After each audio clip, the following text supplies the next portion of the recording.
নমস্কার বন্ধুরা, আজকে আমি করব সর্ষে ইলিশ।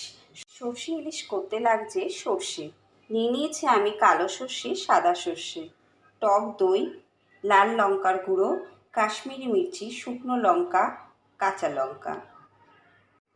প্রথমে মাছে নুন হলুদ মাখিয়ে নেব।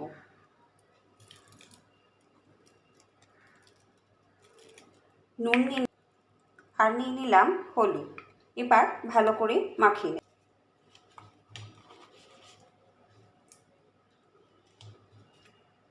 মাছে নুন হলুদ মাখিয়ে নিয়েছি।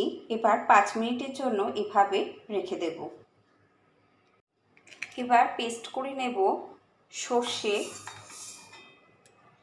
কাঁচা লঙ্কা, একটা শুকনো লঙ্কা, লাল লঙ্কার গুঁড়ো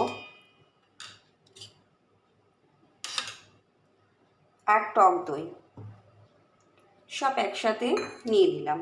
এবার পেস্ট করে নেব।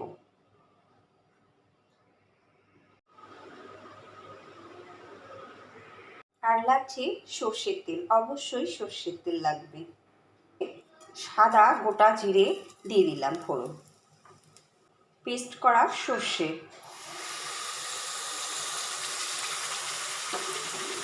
এক করে দিয়ে দিলাম নুন, হলুদ, চিনি। এবার কষিয়ে নেব।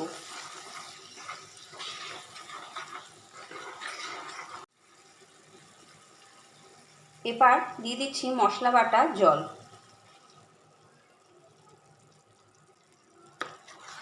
একটু নেড়ে নেব।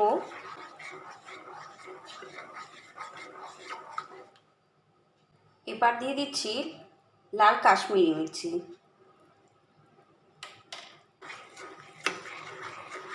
সামান্য একটু জল। এবার ফুটে গেলে দিয়ে দেব মাছগুলো। এবার দিয়ে দিচ্ছি নুন হলুদ মাখানো মাছগুলো।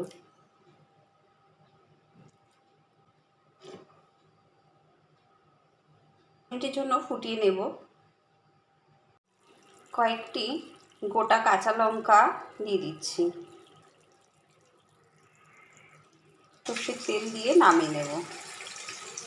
রেডি হয়ে গেছে সর্ষে ইলিশ। গরম গরম ভাত দিয়ে পরিবেশন করে দেখো, খেতে খুব ভালো লাগবে। আমার এই ভিডিওটি যদি তোমাদের ভালো লেগে থাকে তাহলে অবশ্যই লাইক করো, সাবস্ক্রাইব করো। Thank you.